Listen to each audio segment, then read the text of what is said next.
안녕하십니까. 여러분의 친절한 지도교수 빵론입니다.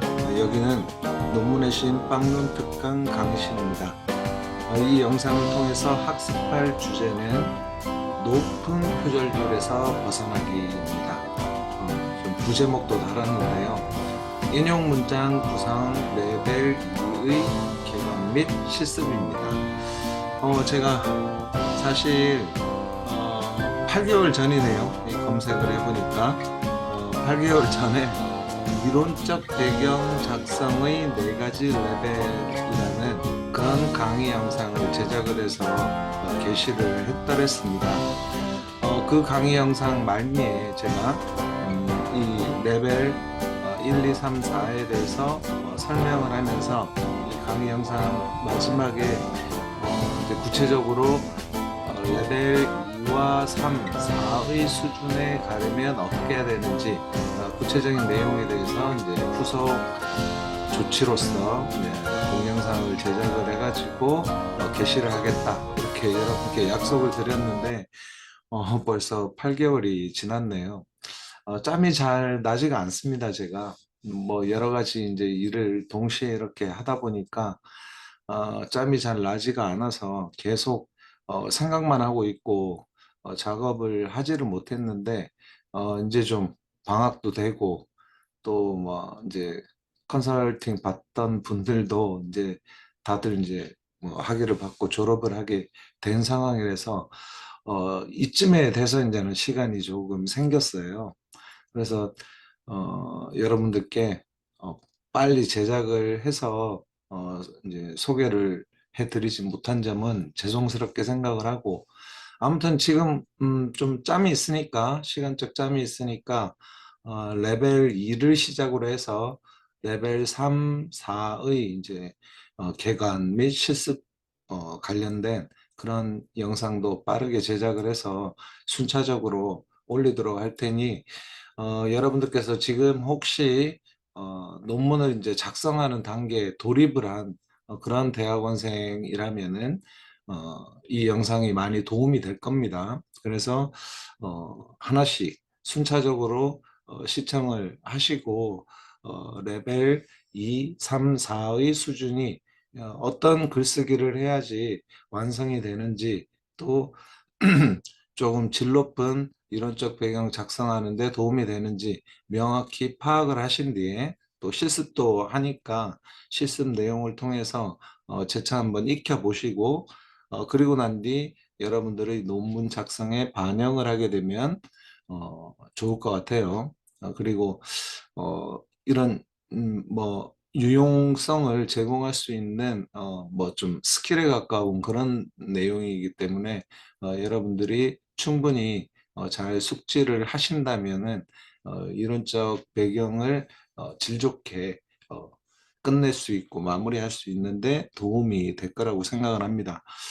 일단 그 이론적 배경 작성의 4가지 레벨이라는 이제 강의 영상을 보시지 않고 혹시 지금 이 영상을 시청하게 됐다면 제가 여기 오른쪽 상단에다가 우측 상단에다가 뭐죠? 링크를 걸어 놓을 테니까 그 강의 영상부터 먼저 시청을 하시고 지금 이 영상으로 어, 다시 돌아오셔가지고 영상을 시청을 하시면 더 체계적으로 학습이 될 거예요.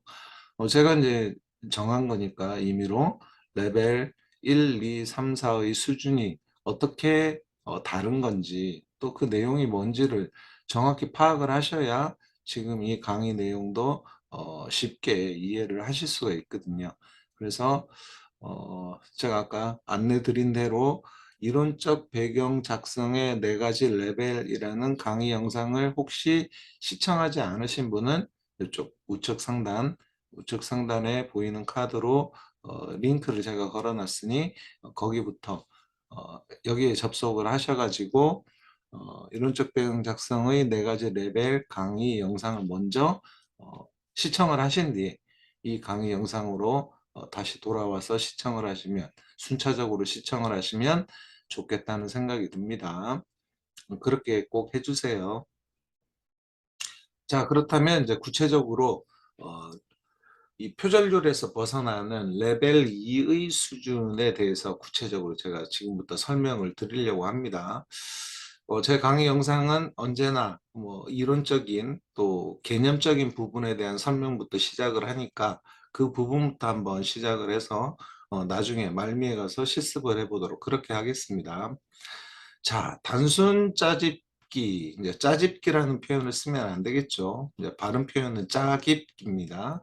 이전에도 제가 설명을 드린 바 있는데 아무튼 짜깁기로 계속 표현을 할게요. 귀에 잘 익지는 않겠지만은 자, 단순 짜깁기를 하면은 어떤 일이 벌어질까요?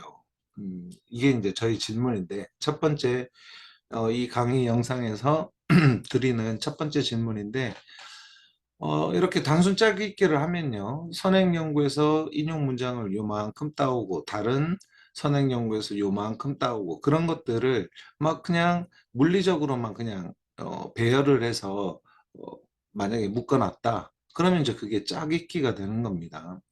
예전에는 가능했던 일이죠. 그런데 뭐 최근에는 어느 학교, 어느 학과에서든 이 표절률 검사 보고서를 제출을 하라고 그렇게 어, 저기 논문 작성자한테 요청을 하기 때문에 사실 다 드러납니다.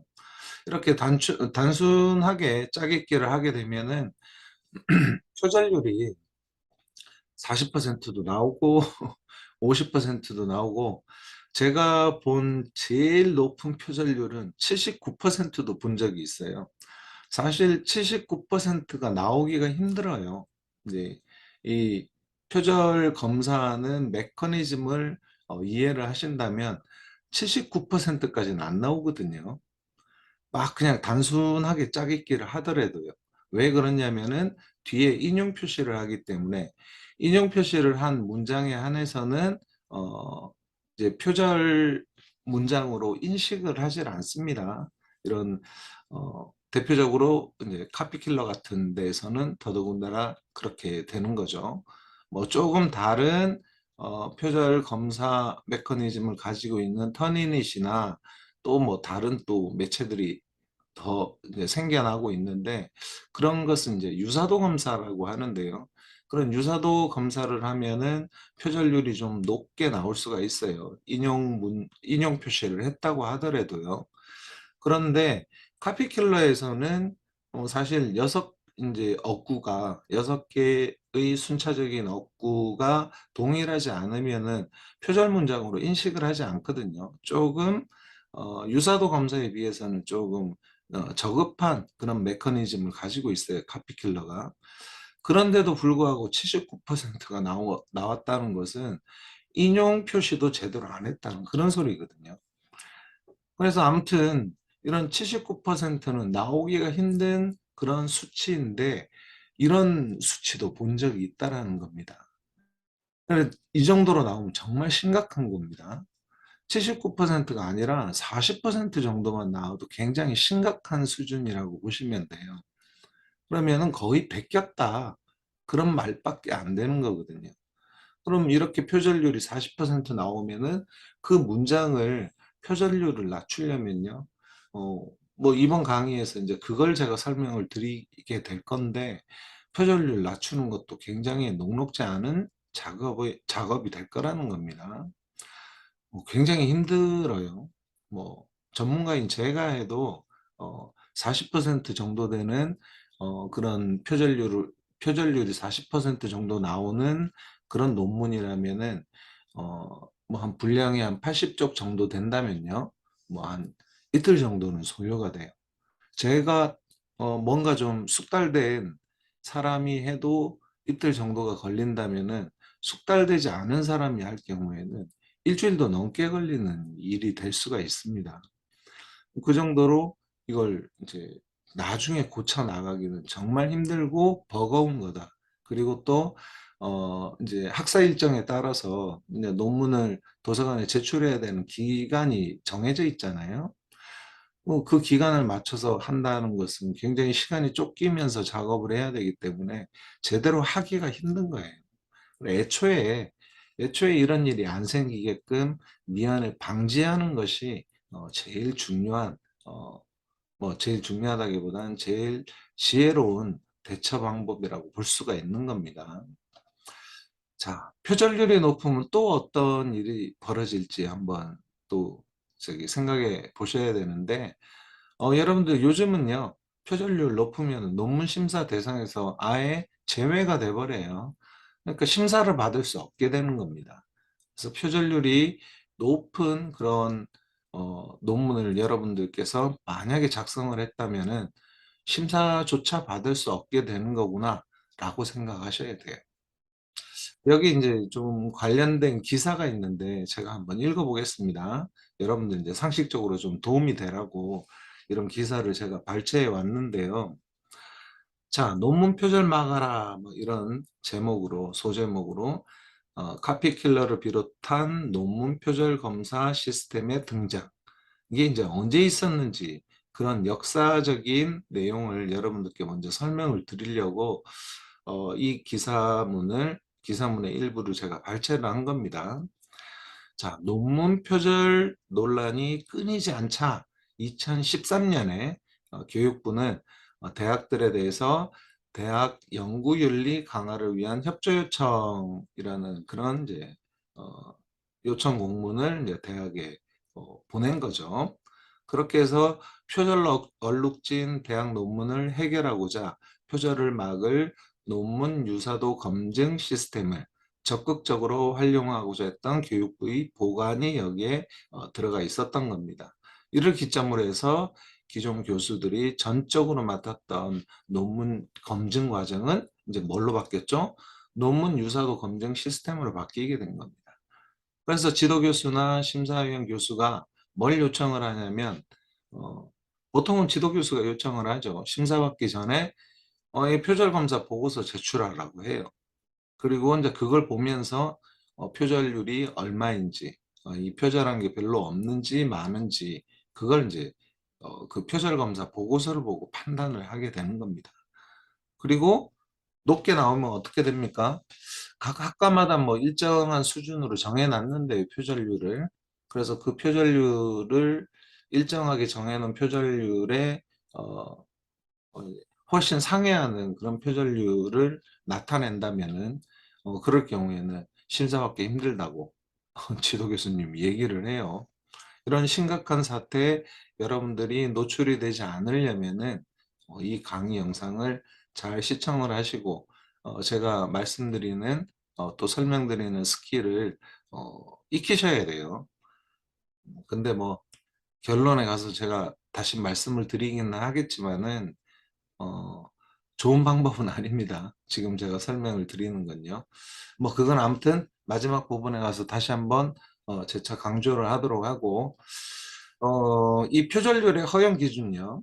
이 허용 기준은 뭐 사실은 학교나 학과마다 다 달라요. 이것도 다른데 어느 정도가 용인되는 그런 수준의 표절률일까요? 이런 뭐 질문을 또 하는 학생들도 있어요. 그래서 이 부분도 이제 제가 어떤 그 인터넷 웹페이지에 적혀 있는 내용을 발췌를 해서 여러분들께 지금 소개를 해드리고 있는데 뭐 결론만 얘기를 하자면 이렇습니다. 관습적으로 보면은 표절률이 15% 이하이면 뭐 일반 저널에서 그러니까 학술지죠. 학술지에서는 무난히 받아들여지는 것으로 그렇게 보고 있어요. 그런데 사실상 제가 경험을 하기로는 15%보다도 훨씬 낮은 수치를 다들 요구하고 있어요. 학술지도 글쎄요, 요즘은 15%가 아니라 한 10% 내외요. 내외라고 보기도 힘들죠. 10% 미만 정도를 요구하고 있습니다. 그리고 어떤 학교에서는 표절률이 한 7%, 그리고 조금 이제 타이트하게 운영하는 그런 학교나 학과에서는 5% 이내로 줄이기를 요구하고 있어요, 학생들한테. 그러니까 갈수록 그게 강화가 되고 있는 거죠. 그래서 뭐 15%만 돼도 그 검사를 하고 난 뒤 표절검사 보고서를 보면 빨간 것들 투성이에요. 이제 빨간색으로 칠해져 있는 것이 이제 표절 문장으로 인식이 된 것을 이제 나타내게 되는데 표절 검사 보고서에서요. 그 검사를 안 받아보신 분들은 제가 지금 말씀드리는 게 좀 이해가 안 가실 수도 있는데, 아무튼 표절 검사를 받게 되면은 표절이 아닌 문장하고 구분을 해서 알려주잖아요. 그럴 때 표절 문장을 빨간색으로 이렇게 칠해 놓습니다. 그래서 그런 게 막 15%만 돼도 엄청나게 많이 보인다라는 거예요. 뭐 그런데 그걸 이제 15%가 관용적으로 수용되는 정도의 수준이다라고 보기도 힘든 거죠. 그래서 요즘은 한 5% 이내, 타이트하게 보면, 그리고 한 7%, 어떤 학교에서는 10% 이내 정도로 요구를 하는 경우가 있어요. 학교마다 조금 다르고, 또 학술지마다도 조금씩 다르고, 그렇기 때문에 정해진 통일된 기준은 없습니다. 그래서 여러분이 재학 중인 학교, 또 학과, 과사에, 아니면 지도교수님한테 직접적으로 표절률이 어느 정도면 괜찮습니까 하고 여쭤보고, 그리고 난 뒤 이제 파악을 한 뒤에 거기에 맞춰서 그 표절률 미만으로 아무튼 보완하기 위한 조치를 취할 필요가 있는 겁니다. 자, 그러면은 짜깁기 이 수준에서 벗어나려면 어떻게 해야 될까요? 뭐 당연히 표절률을 낮춰야 됩니다. 이런 표절률을 낮추려면은 뭘 해야 되느냐? 제가 오늘 그런 기술적인 부분을 여러분들께 알려드릴 건데, 환원하기라는 이런 기법을 이제 숙지를 할 필요가 있어요. 환원하기는 다른 말로 말 바꿔쓰기, 또 뭐 영어로 표현을 하자면 paraphrasing이라고도 이제 표현을 합니다. 이런 기법을 이제 파악을 할 필요가 있는 거죠. 이런 기법을 파악을 해서 적용을 했을 때 여러분들이 이제 제가 이제 그 분류한 이론적 배경의 레벨 1에서 레벨 2로 이렇게 이제 좀 승급이 될 수가 있는 겁니다. 레벨 2 수준까지 나아갈 수 있게 된다라는 겁니다. 그러면 이런 환원하기 기법은 뭐 구체적으로 어떤 스킬로 뭐 이제 이루어지는 거냐라고 또 이제 궁금해하실 수가 있는데, 제가 정리해 본 거예요. 제가 정리해 본 거고 어느 책에도 나오지 않는 내용입니다. 이 책에는 나와요. 제가 아무튼 뭐 온라인의 어떤 사이트에서 이런 책을 전자책으로 유료로 판매를 하고 있는데, 그 책에 이런 내용이 실려 있어요. 다른 책은 없습니다. 가만히 이렇게 지켜보니까 이런 환원하기 기법을 사용을 해서 표절률을 낮추려고 한다면 요런 원리를 통해서 낮출 수가 있구나라는 것을 제가 그냥 스스로 터득한 것을 정리를 한 겁니다. 그 세 가지 원리는 이렇게 구분이 될 수가 있어요. 첫 번째, 수정의 원리. 두 번째, 느림 및 줄임의 원리. 세 번째, 도치의 원리입니다. 이 세 가지를 익히게 되면은 여러분들께서 직접 표절 문장을 이렇게 수정을 하거나 느리거나 줄이거나 도치를 해서 표절 문장이 아닌 것으로 바꿀 수가 있어요. 그걸 지금 설명을 드리려고 하는 거예요. 먼저 수정의 원리는요, 뭐 여러 가지 방법이 있습니다. 수정을 하는데도 이제 우리나라 그 국문법에서 나오는 품사의 개념을 좀 아셔야지 이해가 가기는 하는데, 간단히 그냥 예를 들어서 이렇게 설명을 해볼게요. 자, 청년 실업은이라는 말이 있으면은 이 은을 만약에 표절 문장으로 얘가 잡혀 있다면은 청년 실업 2로 바꾸면 됩니다. 이런 것은 이제 관계어를 수정을 하는 것이죠. 예. 이 은을 2로 바꾸는 방법이 있을 수가 있고요. 또 유지하고 같은 경우에는 유지하는 이런 식으로 바꿀 수가 있는 거죠. 이제 수정을 하는 겁니다. 단순히 수정을 하는 거예요. 성장이 지속되면서 하면은 이 뜻을 바꾸지 않는 한도 내에서 이제 그 어떤 여기는 이제 관계원이 되는 거고, 여기에 지금 적혀 있는 것처럼 여러 가지 유형이 있는데 용언이잖아요. 요거는 뭐 우리가 동사나 형용사를 용언이라고 하는데, 그런 이제 동사나 형용사에 해당하는 어미에 붙은 말 있죠. 그 단어를 바꾸는 겁니다. 그래서 지속되면서를 지속으로 이렇게 바꿀 수가 있겠죠, 그러면. 그래서 성장이 지속되면서는 뜻이 이제 변형이 되지 않는 한도 내에서는 성장의 지속으로 이런 식으로 바꿀 수가 있을 거예요. 이렇게 관계어이나 용언의 어미나 또 관계어이나 용언의 어미를 동시에 수정을 하거나 아니면 여기에 이 표현은 없지만은 체언을 바꾸는 것도 가능하겠죠. 음, 이런 이제 그 안팎, 내외 이런 것은 명사잖아요. 그래서 내외라는 말은 다른 말로 안팎으로 바꿀 수 있겠죠. 그리고 숫자 2는 두로 바꿀 수 있을 겁니다. 이렇게 단순히 수정을 해서 표절 문장으로 잡힌 게 있으면 이렇게 바꾸면 되는 거예요. 간단해 보이죠? 근데 문장 내에서 이렇게 하는 게 쉽지가 않습니다. 왜냐하면은 그 문장에 어, 이제 전달하고자 하는 중심 내용이 있을 거 아니에요? 그 내용이 흔들리면 안 되잖아요. 그 내용이 바뀌면 안 되지 않습니까? 내용이 바뀌지 않는 상태에서 이렇게 어떤 문구를 바꿔가지고 이제 표절 문장에서 탈피해야 되거든요. 그때 이제 적용하는 세 가지 원리를 제가 지금 설명을 드리는 건데 아무튼 수정의 원리라는 것은 이런 겁니다. 자, 그리고 느림 및 줄임의 원리는 이제 이 앞말에 있는 이 말의 변화가 없이 느리거나 줄일 수도 있고요. 또 앞말을 바꿔가면서 변화를 주면서 또 느리거나 줄일 수도 있어요. 자, 느리는 표현 한번 볼게요. 오늘날이라고 하는 게 표절 문장으로 잡혔다면은 오늘날에는 이라고 이렇게 느렸을 수가 있겠죠. 근데 에는이라는 말을 붙여서요. 그리고 증가하고 있다 이런 말은 증가는 이제 앞문장하고의 이제 앞문장이란다. 앞에 있는 문구하고의 관계를 이렇게 살펴봤을 때 증가하고 있다의 의미가 뭐 이런 증가하는 추세를 보이고 있다 이렇게 바꿀 수도 있을 거예요. 그래서 그 문장이 전달하고자 하는 뜻을 크게 훼손하지 않는 범위 내에서 이런 문구들을 추가시킬 수가 있을 겁니다.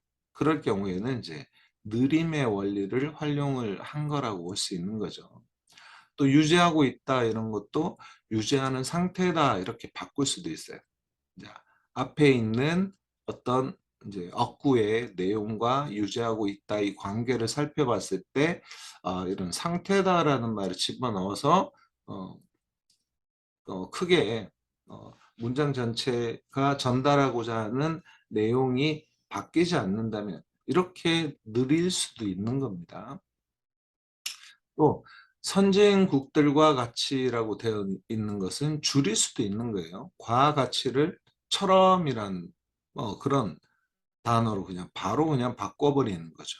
이렇게 줄일 수도 있고 단기적인은 인자를 빼버리고 단기적 이렇게 바꿀 수가 있잖아요. 이렇게 느리거나 줄임으로 인해 가지고 또 표절 문장에서 탈피할 수가 있습니다. 그리고 이제 도치의 원리는 더 간단해요. 이거는 따지고 보면. 근데 제일 고급 기술이라고 볼 수가 있어요. 자, 2001년 이후 경제 성장률의 등락에도 불구하고 이게 전체가 표절 문장으로 만약에 잡혀 있다 그러면 이렇게 도치를 시키는 거예요.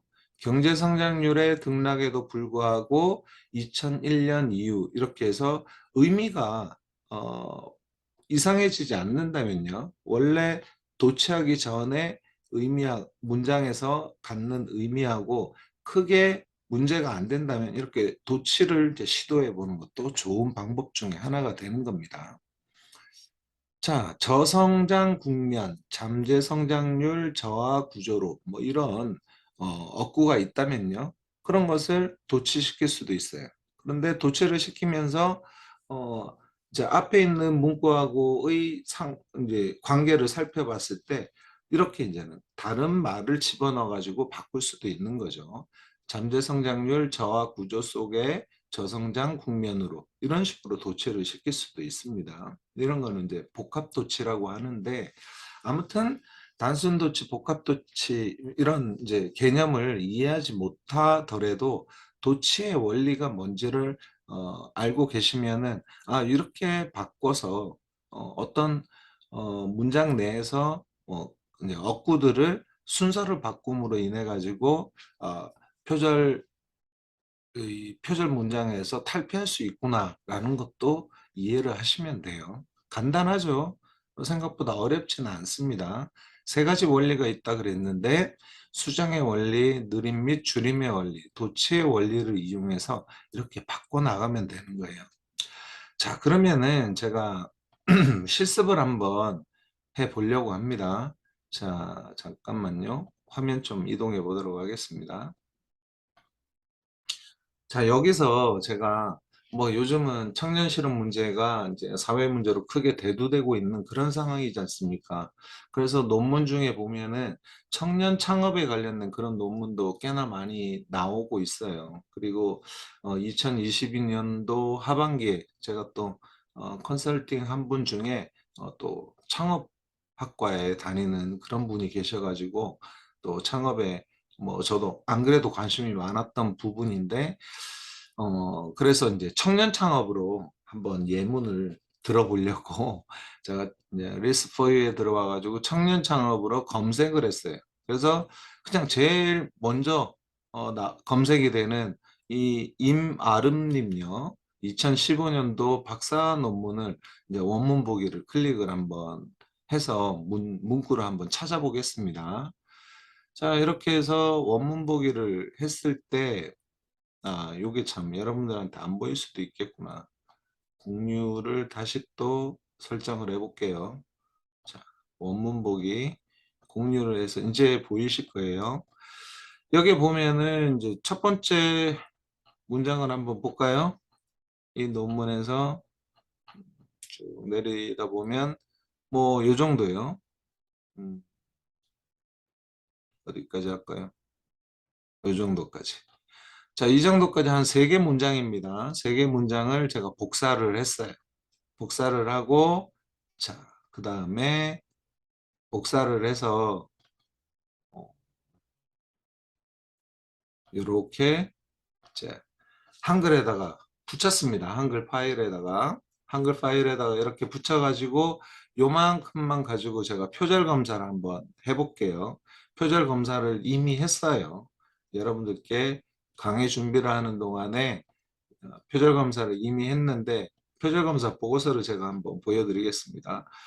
요만큼 아까 아무튼 제가 뭡니까 그 복사한 3개의 문장을 가지고 표절 검사를 해보면요 이렇게 나와요.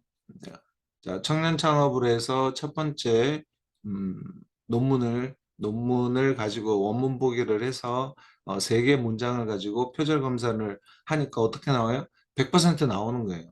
왜냐? 인용 표시를 제대로 안 했고 인용 표시를 하더라도 표절 검사에서 완전히 해방은 안 돼요. 뭐 이제 기술상의 문제 때문에 그런데 그거는 뭐 아무튼 어, 여러분들한테 알려드리면 별로 도움이 안 될 것 같아서 그거는 그 치트키로 사용하실까 싶어가지고 그거는 알려드리지 않도록 하겠습니다. 아무튼 100%로 나왔어요. 100%로 나왔으면 얘를 제가 지금 말씀드린 수정의 원리, 줄임, 느림의 원리, 그 다음에 도치의 원리를 활용을 해서 표절률 0%로 제가 지금 만들어 볼게요. 그걸 이제 실습을 해보려고 하는 겁니다. 자, 그러면 다시 한글 파일로 가야겠죠. 자, 한글 파일로 왔습니다. 자, 하나씩 제가 설명을 드리면서 바꿔볼게요. 자, 지금 빨간색으로 된 게 바뀐 겁니다. 자, 오늘날이라는 말은 첫 번째 문장을 한번 읽어봐야지 여러분들이 이 문장의 이제 의미가 바뀌지 않은 상태에서 어떻게 수정을 할 수 있는지를 아실 수가 있잖아요. 첫 번째 문장의 내용은 이렇습니다. 오늘날 산업구조의 변화와 세계화에 따른 고용 없는 성장이 지속되면서 청년 실업은 점점 증가하고 있다. 이거잖아요. 그러면 오늘날을 오늘날에는이라고 바꾼다고 뭐 의미가 달라집니까? 그렇지 않죠. 그러면 오늘날 다음에 n을 집어넣는 거예요. 자, 이렇게 하는 것은 뭐였죠? 느림이었죠. 느림의 원리입니다. 그리고 산업구조의 변화는 별로 바꿀 게 없어요. 이 내용을 어떻게 손을 대서 단어를 다른 걸로 바꾼다면은 의미가 달라질 수도 있습니다. 그러면 놔두기로 했습니다. 근데 와는 콤마로 해가지고 바꿀 수 있겠죠. 그래서 와는 삭제하고 콤마를 찍었어요. 그리고 세계화에 따른 고용 없는 성장이에서 이거는 조금 이제 이렇게 세계화에 따르는 세계화로 인한이라고 한다고 의미가 달라지지 않잖아요. 자, 이런 것이 하나의 이제 여러분들이 책을 많이 읽어야 되는 이유 중에 하나인데 이렇게 뭐에 따르는 로 인한으로 바꿀 수 있다라는 것을 잘 알려면 글쓰기를 많이 해봐야 되는 거죠. 글쓰기를 많이 해보면 자유자재로 이렇게 글을 바꿔서 구성을 할 수가 있게 되는 겁니다. 그리고 고용 없는 성장이 지속되면서는 어떻게 바꿨나요? 고용 없는 성장의 지속으로 이렇게 바꾼 겁니다. 의미가 달라지지는 않았죠. 그리고 난 뒤 청년 실업은 점차 증가하고 있다 해서 청년 실업은 이로 바꿨고 점점은 점차로 바꿨습니다. 그리고 증가하고 있다는 이렇게 느림의 원리를 이용해서 바꿀 수 있겠죠. 증가 추세를 보이고 있다. 이런다고 이 문장의 의미가 달라지진 않잖아요. 증가하고 있다나 증가 추세를 보이고 있다. 이렇게 바꾸더라도요. 자, 이렇게 한번 수정을 한 겁니다. 어렵지 않죠?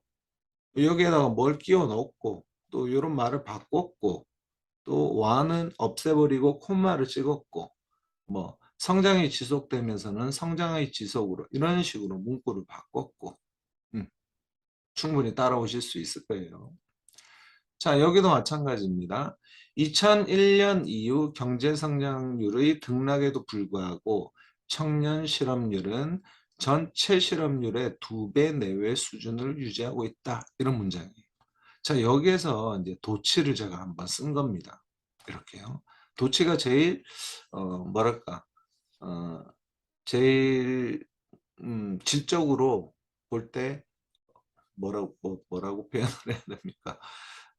아무튼 제 쓰기가 좀 어려우면서도 이렇게 도치를 시켰을 때 뭔가 좀 음, 세련되게 문장이 바뀌는 경우가 많아요. 그래서 도치를 잘 활용하시면은 이 표절률을 쉽게 낮출 수가 있습니다. 자, 그래서 이 경제 성장률의 등락에도 불구하고 2001년 이후라고 표현을 해도 크게 문제가 없는 거예요. 이 문장 전체의 내용을 살펴봤을 때요. 그래서 이런 경우에는 그냥 제가 도치를 시킨 겁니다.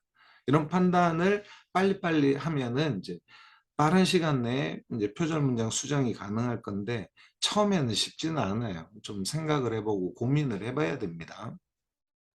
아무튼 저는 이렇게 도치를 통해서 바꿨고요. 그리고 청년 실업률은 뭐 주어니까 얘는 내버려 둬야겠죠. 얘까지 바꾸면 안 되잖아요. 그리고 난 뒤 전체 실업률의 2배는 2배로 바꿨고 내외는 안팎의로 바꿨고 그 다음에 수준을 유지하고 있다 해서 유지하고 있다를 유지하는 상태다 이렇게 바꿨어요. 그리고 나머지 이제 세 번째 문장의 내용은 이렇습니다. 이에 따라 한국 경제가 저성장 국면, 잠재 성장률 저하 구조로 접어들었으며 여타 선진국들과 같이 실업이 단기적인 경제 성장률 제고를 통하여도 바로 완화되기 어려운 구조적인 문제라는 인식이 증가하고 있다라고 이제 조금 비교적 긴 문장이었는데 여기서 이에 따라는 이로 인해로 바꿨습니다. 그리고 한국 경제가는 한국 경제는으로 바꿨어요. 그리고 얘를 지금 도체를 시켰어요. 그 도체를 시키면서 가만히 보니까 문장 전체의 내용을 봤을 때 잠재 성장률 저하 구조하고 저성장 국면은 병렬적인 내용이라고 보기보다는 얘가 좀 종속적 개념인 거예요. 저성장 국면에 비해서는 하위 개념으로 보이는 거예요. 저는 그런 판단하에서 잠재 성장률 저하 구조 속에서 저성장 국면으로 접어들었고 이렇게 바꿨습니다. 뭐 전혀 의미상의 문제는 없는 거예요. 접어들었으며에서 으며라는 연결 어미를 고로 바꿨고요. 그리고 여타는 다른이라는 뜻이잖아요. 그래서 다른으로 바꿨습니다. 그리고 선진국들과 같이 해서 과 같이는 처럼 하고 동일한 의미니까 처럼으로 바꿨고, 그리고 실업이 단기적인이라고 되어 있는데 인자 빼버린 거죠. 단기적 경제성 장률. 그리고 재고를 통하여도, 이것은 재고는 뭐 증진하고 유사 의미죠. 그래서 증진으로 바꿨고, 통하여도는 통해서도라고 바꿨습니다. 바로는 곧을 붙여가지고 곧바로라고 바꾼 거죠. 그리고 완화되기, 여기는 n은이라는 걸 추가를 시켰고요. 어려우는 곤란한으로 바꾸고, 구조적이는 구조적, 그리고 문제라는 내용상을 살펴봤을 때 문제로 보는으로 바꿔도 크게 문제가 없다라는 문제라는 이 문제로 보는으로 바꾸는 것이 문제가 없다라는 판단을 한 겁니다. 그리고 인식이 증가하고 있다를 인식이 늘고 있다, 이렇게 증가하고는 늘고로 이렇게 바꿨어요. 단어를 자유자재로 바꿀 수 있는 역량만 있으면 얼마든지 이렇게 이제 표절 문장을 어, 이렇게 수정을 가할 수가 있게 됩니다. 그 결과가 어땠을까요? 보여드릴게요. 여러분들이 지금 동영상에 있는 걸 잘 기억을 하셔가지고 이렇게 한번 바꿔서 실제로 카피킬러 한번 돌려보세요. 돌려보시면은 제가 지금 사기를 치고 있는 게 아니라는 걸 아실 거예요. 자, 그렇게 해서 바꾼 문장을 가지고 다시 표절 검사를 해봤어요. 지금 요게 이제 아까 100%가 나온 거고요. 그리고 요것을 지금 제가 수정한 그런 파일을 다시 표절 검사를 돌렸어요. 몇 퍼센트 나왔습니까? 0% 나왔어요. 0%. 이런 식으로 표절 문장은 어, 표절률을 낮추는 세 가지 원리에 의해서 낮춰서 표절률을 0%로 만들 수도 있어요. 그러니까 이제 문장이 굉장히 긴 논문을 가지고 표절률을 낮춘다 그러면 이런 작업을 쭉 열심히만 하면은 뭐 15%, 20%인 표절률도 5% 이내로 줄일 수가 있는 겁니다. 그런데 여러분들께 강조하는 얘기를 지금부터 하려고 해요. 이 지금 영상에는 어, 그 강의 영상에는 반전이 있어요. 반전. 뭐냐면은 지금 제가 말씀드리려는 게 이제 반전에 관련된 내용인 겁니다. 자, 표절률만 낮추면 만사가 해결되느냐 이거예요. 이런 기사가 있어요. 이런 기사가. 여러분들이 이런 제목을 한번 인터넷에서 검색을 해보시면 이 전체 기사의 전문을 확인을 하실 수가 있을 건데, 간략히만 이야기를 하면 이겁니다. 이 제목에 나와 있듯이 표절률만 지키면 문제가 없다, 이런 조금 이제 허황된 그런 인식이 확산이 되고 있는 겁니다. 그래서 기계적으로 표절률만 낮추면은 되는 것이라고 생각을 하는데, 사실 표절률을 검사하는 원래 취지를 생각을 했을 때는 타인의 지식을 도용하지 말라라는 뜻이잖아요. 그래서 제가 여러분들께 강조하는 어 이제 그 이론적 배경을 구성하는 데 있어서 레벨 3이나 레벨 4 수준까지 가야 된다라고 말씀드리는 이유가 그거예요. 레벨 2의 수준에 머물러서는 안 됩니다.